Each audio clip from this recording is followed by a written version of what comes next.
Computer engineer police कप्तान खुले सुशील चंद्र भान का नया प्लान।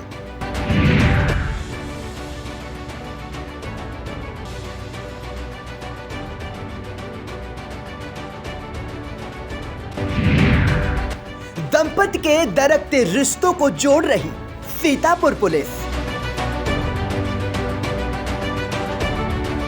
पति पत्नी या पारिवारिक रूप से जो झगड़े होते हैं उनको आपसी समझौते से बात करके सुलझाने का प्रयास किया जाता है। ये प्रयास रहता है कि कोई फैमिली बनने में काफ़ी साल लगते हैं, टूट बहुत छोटे से झगड़े से जाती है। अगर उनको बिठा करके बात करके अगर हम उनके परिवार को बचा सकें, बच्चों का भविष्य देखते हुए अगर उनको एक दूसरे से मिला सकें, तो इससे बड़ा कोई अच्छा कार्य नहीं हो सकता। 10,000 ई रिक्शों का जाल, जाम के झाम से निपटने का क्या है प्लान? ई रिक्शा काफ़ी हर जनपद में हो चुके हैं और सीतापुर में भी आप देखेंगे तो लगभग पूरे जनपद में 10,000 के आसपास ई रिक्शा है और शहरी एरिया में भी काफ़ी उसमें ई रिक्शा है। और उनकी सुव्यवस्थित चीज़ें न होने के कारण कई बार चौराहों पे जाम की स्थिति तैयार होती है। एक तरफ हमें उनकी रोटी को भी हार्म नहीं करना है, उनके भी अपने एम्प्लॉयमेंट का साधन है उसको जारी रखना चाहिए। एसपी की पहल, प्रधानों के सहयोग से तीसरी आंख रखेगी गांवों पर नजर। हम गांव-गांव में भी प्रधानों को इसमें प्रेरित करें कि वो उनके ग्राम पंचायत में जो पैसा आता है उसके माध्यम से एक 4 या 5 कैमरे का सिस्टम वो अपने ग्राम पंचायत में लगा ले। इतना अगर हर प्रधान उसके ग्राम पंचायत में कर लेगा तो मुझे लगता है उसके ग्राम में भी अगर कोई चोरी की घटना है, हम एक बार सभी प्रधानों से एक बार पुनः कनेक्ट होंगे गाँव में।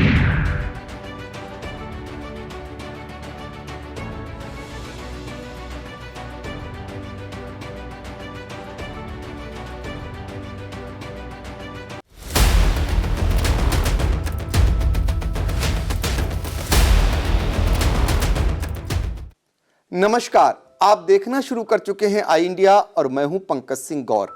और आज आई इंडिया के स्टूडियो में खास मेहमान से आपका परिचय कराते हैं। आपका नाम है जरताब अहमद जाफरी साहब, आपका स्वागत है। धन्यवाद, बहुत बहुत। आपके बारे में आज हम इसलिए चर्चा करने जा रहे हैं क्योंकि समूचे विश्व में कोरोना की गूंज एक बार फिर से सुनाई दे रही है। चीन से जो रिपोर्टें आ रही हैं उसको लेकर एक अजीब सी सिहरन सबको महसूस होने लगी है। फिर वो दिन याद आने लगे हैं क्योंकि भारत में कोविड काल में क्या कुछ हुआ था ये शायद अभी भी बहुत सारे लोग भूल नहीं पाए हैं। उस दौरान लोगों ने मददगारों को भी देखा था, बद इंतजामी भी देखी थी, लापरवाहियां भी देखी थी, अपनों को लोगों ने खोया था और लोगों की मदद से नया जीवन भी बहुत सारे लोगों ने पाया था। तो ऐसे ही एक हीरो से आज आपको मिलाने जा रहे हैं। उस समय जो मदद आपने की देश की राजधानी दिल्ली से लेकर और सीतापुर ही नहीं काफ़ी जगहों पर आपने जो मदद की वो किसी से छिपी नहीं है। राष्ट्रीय चैनलों पर वो जो मदद की उस मदद का कुछ हिस्सा भी लोगों ने देखा और लोगों को लगा और बहुत सारे लोग उससे प्रभावित भी हुए। तो ऐसे ही एक हीरो को आज हम लेकर आपके सामने आए हैं क्योंकि सीतापुर की धरती के हैं और वो हम इसलिए आप तक पहुंचाना चाहते हैं कि बहुत सारे लोग जो मददगार होते हैं वो एक दूसरे को जब देखते हैं तो कहीं न कहीं प्रेरणा लेते हैं उससे। और कोविड को लेकर फिर एक बार सरकार सतर्क है, सरकार तमाम उपाय करने जा रही है। फिर लोगों के जहन में बहुत सारी बातें आ रही हैं। उस दौरान जब कोविड ने अपना प्रचंड रूप धारण किया था, जब लोग एक दूसरे की मदद के लिए घरों से निकलना नहीं पसंद करते थे, अपनों से अपने दूर हो गए थे, ऐसे में जरताब हैदर जाफरी साहब ने बहुत सारे लोगों को किस तरह मदद पहुंचाई थी, आज हम उसको फिर से एक बार आप तक पहुंचाना चाहते हैं ताकि लोग जरूर आपसे प्रेरणा लें। तो हम शुरुआत करेंगे जरताब साहब की, कैसे आपके जहन में आया जब कोविड का प्रचंड रूप हुआ, उस दौरान आपने कैसे सोचा कैसे मदद करेंगे और किस प्रकार की आपने मदद की? और पहले शुरुआत आप जरा अपने बारे में भी बताएं और फिर उसके बाद जरा सा पूरा एक बताएं जरा लोगों को। जी, मेरा नाम जरताब हैदर जाफरी है और मैं जब ये कोविड महामारी फैलना शुरू हुई उस वक्त मैं नोएडा में रहता था और एक कंपनी है मैक्सिस माइमर एनर्जी सॉल्यूशंस जिसका मैं इंडिया हेड था। बात जब महामारी की करते हैं तो 24 मार्च 2020 को लॉकडाउन घोषित हुआ और उस लॉकडाउन का जो सबसे बड़ा असर देखिए, जिनके पास पैसे थे, जो अमीर थे, उनके पास ज़राए थे, वो अपने संसाधन थे, उन्होंने तो अपने सारी चीज़ों को कर लिया, लेकिन जो दिहाड़ी मजदूर था, जो गरीब लोग थे, जो रोज़ कमाते थे और शाम में अपने घर वालों का पालन पोषण किया करते थे, उनके लिए एक बड़ा संकट सामने आ गया। और ये लॉकडाउन लगने की वजह से अब ना उनके पास पैसे थे कि वो अपने संसाधन जुटा पाते, ना उनके पास किसी और तरीके का कोई भी जो है वो मुहैया था कि कैसे उसको आगे लेकर जाते। और धीरे धीरे उनके जो संसाधन ख़त्म होते चले गए। जो नौकरी पेशा, जैसे दुकानें बंद हो गई, वहाँ के ऊपर कोई काम कर रहा है, दुकान में 8 आदमी, कोई टेक्सटाइल की शॉप है, वहाँ पे 8 आदमी जो बेचारे काम कर रहे हैं, जब शॉप है उसमें आमदनी नहीं हो रही है तो जो काम करने वाले हैं उनको भी कुछ नहीं मिल रहा है। जो मज़दूर थे, जो रोज़ अपना जाते थे सुबह, कि किसी का वो घर बनने बंद हो गए, लोगों की दुकानें बंद हो गई, तो उससे उन्होंने भी कुछ हद तक के लोगों ने सपोर्ट किया, लेकिन उसके बाद वो चीज़ ख़त्म हो गई। अब इनके पास खाने और पीने के लिए समस्या क्रिएट हो गई। तो जब ये समस्या क्रिएट हुई तो हमने सबसे पहले शुरू किया कि भाई हम लोग एक क्लब करते हैं, एक हमारा कलेक्टिव रिलीफ नेटवर्क करके एक हमने ग्रुप वहाँ पर बनाया, जिसमें हमने जितने भी NGOs काम कर रहे थे उनको सबको एक प्लेटफॉर्म के ऊपर लेकर आए। और हमने एक ये भी शुरू किया कि हम सरकार के साथ भी, जो उस वक्त आम आदमी पार्टी की सरकार थी दिल्ली में, कि हम उनके साथ भी एक राब्ता कायम करें। तो उनमें जो दिलीप पांडे साहब थे, जो आम आदमी पार्टी के वो थे, उनको हमने जोड़ा और एक व्हाट्सएप ग्रुप बनाया जिसमें हम जहाँ तक के रिलीफ नेटवर्क वाले, हम लोग NGO वाले सपोर्ट कर सकते थे, हम लोग करते थे। जहाँ पर हमारे हद के बाहर चीज़ें होती थी, जहाँ पर काफ़ी बड़ा समूह होता था, हम उनसे ये कोशिश करते थे कि भाई वहाँ पर इतने लोग हैं, इतने आप लोगों को राशन वहाँ पर पहुँचाना है, जो उन्होंने पहुँचाया उसमें उस दौरान। जब ये माइग्रेंट लेबर्स का शुरू हुआ, जब लोगों ने पैदल चलना शुरू किया, वो बड़ी असहाय घड़ी थी। हम देख रहे थे कि लोग पैदल जा रहे हैं और मीलों पैदल चल रहे हैं। 700 800 किलोमीटर लोगों ने पैदल जो है चलना शुरू कर दिया था। और वो हालात से इस कदर मजबूर हो गए थे कि आपने सुना होगा उस ज़माने में कि कुछ लोग जो है वो ट्रेन से कट गए, इतना थक गए थे कि वो पटरी पे लेट गए और ट्रेन आई और वो ट्रेन से कट गए, मालगाड़ी से।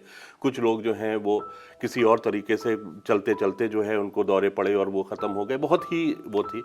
तो उस वक्त जो है मन बहुत विचलित हुआ कि अब हमें कुछ करना चाहिए। सरकार की तरफ से कोई सुगबुगाहट नहीं थी उस वक्त कि सरकार चाहती तो कोई एक स्पेशल ट्रेनें शुरू कर सकती थी, स्पेशल बसेस शुरू कर देती थी, कम से कम इन लोगों को जो है एक पहुंचाने का इंतज़ाम इनके घर तक के। वहाँ पे इन्होंने सोचा कि भाई घर जाएंगे तो कुछ खाने को तो मिलेगा हमारे पास। तब हम लोगों ने कहा कि नहीं, अब जो है अब हम लोगों को आना पड़ेगा और हमसे जो भी हो सकता है हम करेंगे। सीतापुर में, दुर्गापुरवा में एक लड़की थी, प्रियंका राठौर। हमें याद है कि वो उस वक्त वहाँ पर अपना इलाज कराने गई थी और वो वहाँ पे फंस गई थी। वो और उसकी नानी वो हॉस्पिटल में फंसे हुए थे और उन्होंने यहाँ के ऊपर जो उस वक्त विधायक थे उनसे भी गुहार लगाई, जो सांसद थे उनसे भी गुहार लगाई कि किसी सूरत से जो है आप हमको पहुँचवा दीजिए, हम यहाँ के ऊपर, अब हमारे पास कुछ नहीं बचा है कि हम यहाँ पर कर सकें। और हॉस्पिटल में बहुत परेशान थी। तो आशीष मिश्रा जी ने, जो एडवोकेट हैं, उन्होंने जो है वो फ़ोन किया कि जरताब भाई आप वहाँ पर कुछ अगर कर सकते हो तो करिए। तो फिर उसको जो है हमने संजय सिंह, जो इस वक्त आम आदमी पार्टी के सांसद हैं, उनकी गाड़ी में हमने उनको सीतापुर भिजवाया, वो अपने साथ लेकर आए। तो ये इस तरीके से शुरू किया। और उसके बाद एक हमारे दोस्त हैं, मित्र हैं, रोहित, जो इस वक्त फ्रीलांस जर्नलिस्ट भी हैं और उसके अलावा वो टीचर्स, ट्रेनर और स्टूडेंट्स को ट्रेन करते हैं। तो हम लोगों ने कहा कि नहीं, अब हम जो हैं कम से कम पैसे इकट्ठा करना शुरू करें और हम बसें भेजना शुरू करें। तो ये एक डेस्टिनेशन होम करके हमने एक मुहिम शुरू की और उसमें हमने फेसबुक पे और तमाम मीडिया उसमें जो है प्लेटफॉर्म्स हैं उन पे हमने डाला कि भाई हम ये मुहिम शुरू कर रहे हैं और हम ये चाहते हैं कि हम जितने लोगों को हम भेज सकें उनके घरों पर, वो हम करना चाहते हैं। तो आपसे जो भी मदद हो सकती है वो आप करिए। हम लोगों से जो मदद अपने निजी तौर पर हो सकती थी वो हम लोगों ने उसमें करना शुरू किया। और उसके बाद जो है आशीष मिश्रा जी ने चिन्हित किया वहाँ पर लोगों को कि जो जो फंसे हुए थे लोग, तो वो एक लिस्ट भेजते जाते थे। मतलब ये सीतापुर के लोग थे जो दिल्ली में फंसे हुए जो सीतापुर के लोग थे जो दिल्ली में फंसे हुए थे। तो वो लिस्ट हमको भेजते जाते थे, मैं उनको वहाँ पर कॉल करता था, उनको जो है फिर बताता था कि भाई आप जो है आइए, इस वजह से हमारी इतने बजे हमारी यहाँ से बस निकलेगी। उसके बाद उसकी सारी परमिशंस हमने ली हुई थी, उनके लिए राशन का इंतज़ाम होता था, खाने का रास्ते भर में, और वो वोल्वो बसेस थी, AC बसेस, जो हमने वहाँ से भेजना शुरू की। और ये सिलसिला शुरू हुआ तो सीतापुर का जब तक एक एक आदमी जो परेशान था, जब तक यहाँ पे नहीं आया, हमने वो बसेस जो हैं जारी रखी।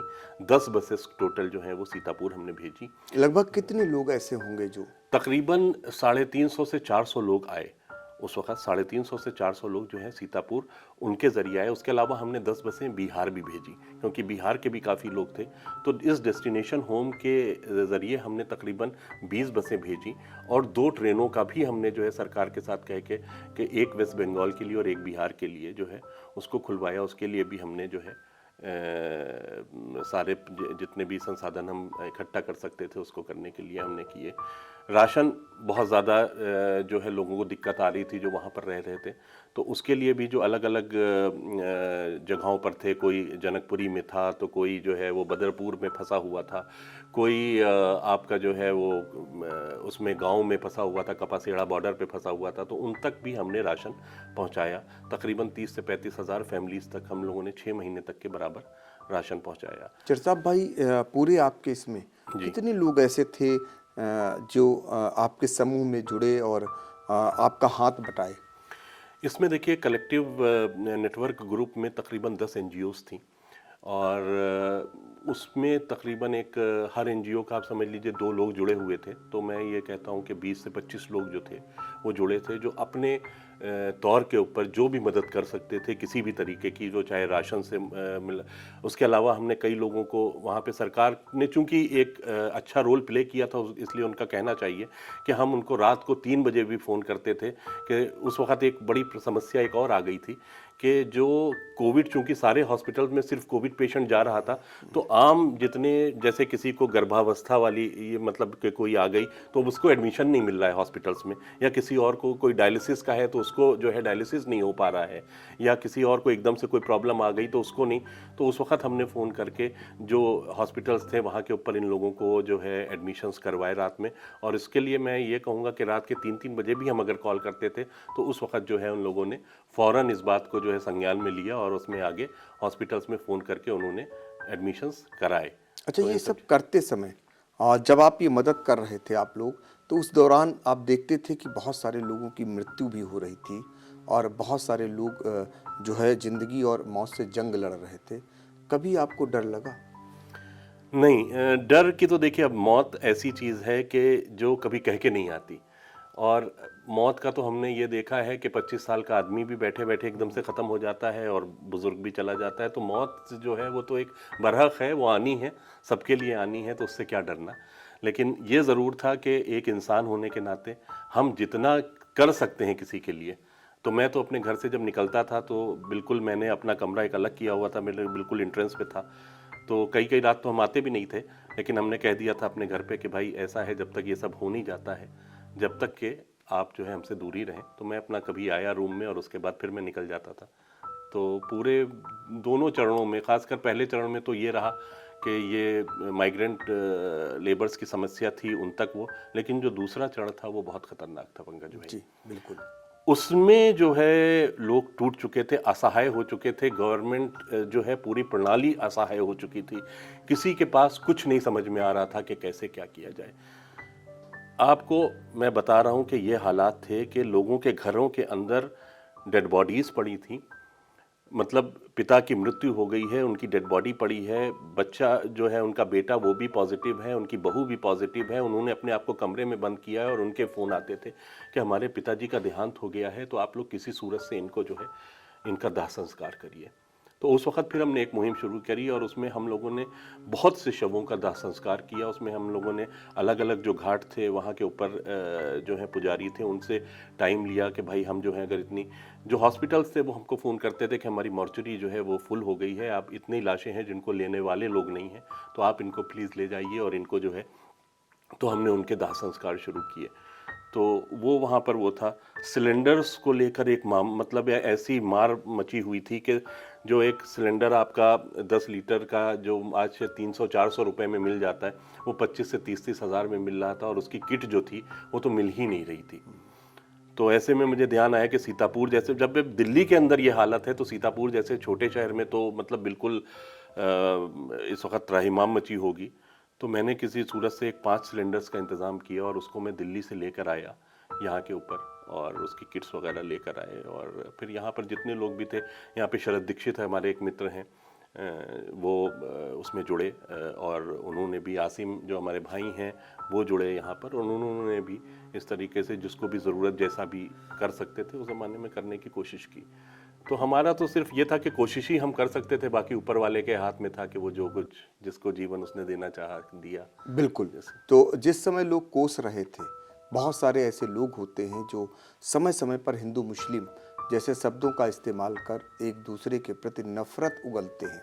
उस समय वाकई में सीतापुर के इस हीरो ने बहुत सारे लोगों को नया जीवन देने का काम किया। वो कोविड का दौर जब लोग अपने अपनों को हाथ नहीं लगाते थे, उस समय आपने बहुत सारे लोगों को उनके गंतव्य तक पहुंचाया, उन्हें अस्पताल तक भिजवाया, उन्हें उनकी ज़रूरतों को मुहैया कराया, और वाकई में ये काबिल तारीफ़ काम है। और हम तो कहेंगे कि ज़रूर ऐसे हीरो का लोगों को अनुसरण करना चाहिए, ताकि जब भी कोई ऐसी विपत्ति आए तो कम से कम लोग खड़े हों, तो लगे न समाज को कि उनके पीछे कोई है नहीं। क्योंकि ऐसी महामारी जब कोई एकदम से आती है तो सरकार की व्यवस्थाएं भी एकदम चरमरा जाती हैं, और उन व्यवस्थाओं को चरमराते हुए सभी ने देखा। लेकिन जो मददगार अगर उनके पीछे खड़ा होता है तो निश्चित तौर पर बहुत सारे लोगों को बहुत बड़ी मदद मिल जाती है, और वो मदद पहुंचाने का काम आपने किया। और फिर एक बार जिस तरीके का को देख रहे हैं, दौर जो देख रहे हैं, चीन से जो तस्वीरें आ रही हैं वो डरावनी हैं, और केंद्र सरकार हो या प्रदेश सरकार हो, इससे निपटने के लिए फिर से एक बार सतर्कता बरत रही है। बहुत सारे आवश्यक कदम अभी से उठाने शुरू कर दिए हैं। हम एक बार जरताब हैदर जाफरी जी से ये जानना चाहेंगे कि आपने जो कोविड काल थे, दोनों कोविड कालों को बड़े करीब से आपने देखा।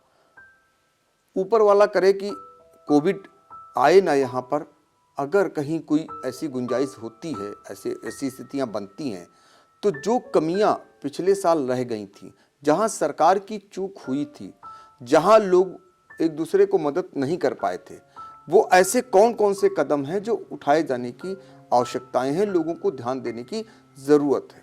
देखिए, सबसे पहली जो चीज़ है कि बहुत से लोगों ने अभी भी कोविड की वैक्सीन नहीं लगवाई है, और उसको लेकर एक बहुत सी भ्रांतियां भी हैं समाजों के अंदर। कि अभी अगर आपने देखा होगा कि इधर कुछ लोगों का कि साहब अगर हम वैक्सीन लगवा लेंगे तो साहब उसमें बीमारी हो जाएगी, हार्ट अटैक हो सकता है हमें, कोई भी किसी तरीके की। तो ये बिल्कुल एक गलत बात है। शुरू में ज़रूर एक ट्रायल के उसमें आई, लेकिन जितने भी रिसर्च सेंटर्स थे जहाँ के ऊपर ये वैक्सीन तैयार की गई, ये बिल्कुल सेफ़ वैक्सीन्स हैं। तो सबसे पहले तो मैं यही आह्वान करूँगा कि जिन्होंने वैक्सीन नहीं लगवाई है वो वैक्सीन ज़रूर लगा लें। ये सबसे पहला आपका काम होना चाहिए इससे बचने के लिए। ये एक महामारी है। ये देखिए, जब कोई चीज़ सिस्टम में आ जाती है, ये वायरस आपके अभी एक सिस्टम में आ चुका है, ये जाएगा नहीं, ये कभी भी नहीं जाने वाला है। कि ये आप कहें कि साहब कोविड ख़त्म हो जाएगा, ये कोरोना जो है, ये वायरस ख़त्म हो जाएगा, ऐसा कभी नहीं होगा। ये एक आपके इकोसिस्टम में आ चुका है, और जो चीज़ आपके इकोसिस्टम में आ जाती है वो कभी ख़त्म नहीं होती। अब आपको अपनी बॉडी को इम्यून करना है, और उसके लिए बहुत ज़रूरी है कि आप उस कदम को उठाएं कि जिससे आपकी बॉडी के अंदर इम्यूनिटी डेवलप हो। और सबसे बड़ा चीज़ अगर आप उसमें कर सकते हैं तो आप वैक्सीन लगवाएं। सबसे दूसरी बड़ी जो अच्छी चीज़ हुई वो ये हुई कि सरकार ने, जाहिर है कि जो उनकी एक व्यवस्था चरमराई, उसके बाद उनको लगा कि नहीं अब हमको जो है, तो अभी आपने देखा होगा कि साहब छोटे छोटे शहरों में भी ऑक्सीजन प्लांट्स जो हैं लगने शुरू हुए। तो सरकार ने स्टेप्स लिए, ऐसी हॉस्पिटलों में भी लगाए, हॉस्पिटल्स में लगाए जगहों जगहों पर, और बहुत से अब ऐसे सेंटर्स जो हैं खुल गए हैं। क्योंकि एक वो बिल्कुल नई चीज़ आई थी, तो जाहिर है कि लोगों को इतना उसके बारे में ज्ञान नहीं था कि कैसे क्या करना चाहिए। लेकिन विद टाइम, जो वक्त के साथ लोगों को जो है बहुत सी चीज़ों का पता चलता गया, तो सरकार ने भी उसमें कदम बढ़ाया। और अब आप देखेंगे कि ऑक्सीजन भी वो, लेकिन दूरी बनाकर रखना बहुत ज़रूरी है। हम अपनी एहतियात खुद कर सकते हैं। अगर आप हर उस चीज़ से बचें जिससे एक महामारी को फैलने का अंदेशा हो। चीज़ों को साफ रखें, आप अपने इर्द गिर्द सफाइयाँ करें, जहाँ के ऊपर काफ़ी भीड़ भाड़ है वहाँ पर जाने से बचें। अगर जाएं तो कम से कम एक मास्क लगा के रखें, सैनिटाइजर्स का आप बराबर उपयोग करें। ये वो चीज़ें हैं जो आपको, किसी और को नहीं, आपको खुद को बचाने के लिए करनी है। तो खुद को बचाने के लिए आप जितने भी कदम उठा सकते हैं उनको ज़रूर उठाइए। यही, क्योंकि ऊपर वाला ना करे कि इस तरीके की वो हालात जो हैं वो फिर आए। देखिए अभी तकरीबन 90% लोग जो एक वो है वो तकरीबन जो है डोजेज़ ले चुके हैं, वैक्सीन की डोजेज़ ले चुके हैं। जिनकी ड्यू हो गई हैं वो बूस्टर्स भी लगवाएं ताकि आपके बॉडी के अंदर और इम्यूनिटी डेवलप हो। तो वो हर कदम उठाइए जिससे आप इससे बच सकें, आप इससे एहतियात बरत सकें। बिल्कुल। तो देखिए ये सुझाव भी है, और चूंकि आपने बहुत करीब से देखा है, बहुत सारे लोगों की मदद की है, इसलिए जो उस समय की ज़रूरत थी, जिस ज़रूरत को पूरा नहीं हो सका, वो ज़रूरत इस वजह से बहुत सारे लोगों की जान चली गई, ऐसी नौबत दोबारा ना आए। इसलिए आप क्या कदम उठाएं और सरकार क्या करे, सरकार क्या कदम उठा रही है, ये भी आपने बहुत बखूबी ढंग से बताया। और निश्चित तौर पर ये बहुत महत्वपूर्ण खबर है। इसलिए महत्वपूर्ण है क्योंकि कोविड में छोटा जिला हो या बड़ा जिला, हर जनपद में बहुत सारे लोगों की मृत्यु हुई, बहुत सारे लोगों को उसके साइड इफ़ेक्ट हुए बाद में, और सबसे बड़ी दिक्कत जो हुई उस समय पर मदद न मिल पाने की। ऐसे में ऐसे मददगार जब आते हैं आपकी मदद करने, तो निश्चित तौर पर आपको एक नया जीवन मिलता है। तो पहले तो आई इंडिया का सल्यूट है आपको, और दूसरा हम लोगों से ये अपील भी करेंगे कि आप भी नेक कार्य करिए और ऐसे ही रास्ते पर चलिए और मददगार बनिए, ताकि लोगों को लगे कि उनके पीछे कोई न कोई उनको मदद करने वाला है, उन्हें ऐसा ना लगे कि उनके पीछे कोई नहीं है। धन्यवाद जी। आप कुछ आपसे कहना चाहूँगा पंकज भाई कि जो सबसे बड़ी बात है कि मानवता जी, मानवता से बड़ा धर्म नहीं है। बिल्कुल। अगर जरताब हैदर जाफरी थे तो रोहित कुमार भी थे। बिल्कुल।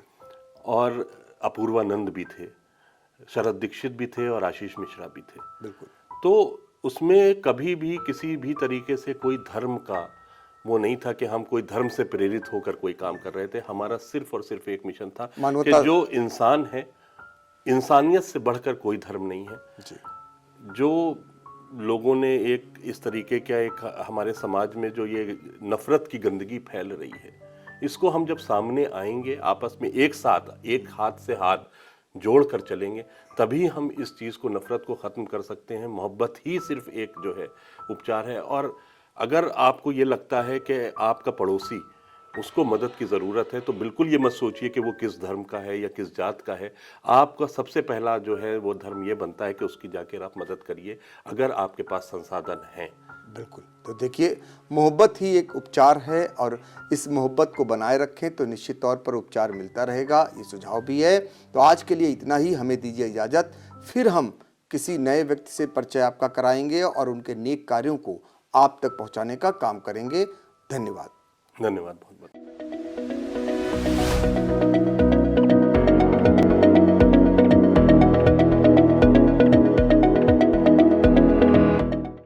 चुनावी सफर में हिचकोले खा रही निकाय की नैया, वोटर बनेंगे आखिर किसके खवैया। बच चुका है चुनाव का बिगुल, तय हो चुकी है उम्मीदवारों की दावेदारी। लाखों की आवाम चुनेगी शहर की सरकार, किसके सिर सजेगा जीत का ताज। खूब हो रहे चुनावी वादे, नेताजी जा रहे वोटरों के द्वारे। 6 नगर पालिका 5 नगर पंचायतों का होगा फैसला। चेयरमैन पार्षदों की तय होगी तकदीर। निकाय चुनाव का महा कवरेज लेकर आ रहा है आई इंडिया। निकाय की नैया में देखें वोटरों की पसंद। शहर की सरकार में जानेंगे निकायों का हाल। वार्डों से लेकर निकायों तक होगा सबसे सटीक विश्लेषण। तो हर रोज देखते रहिए सबसे भरोसेमंद न्यूज चैनल आई इंडिया।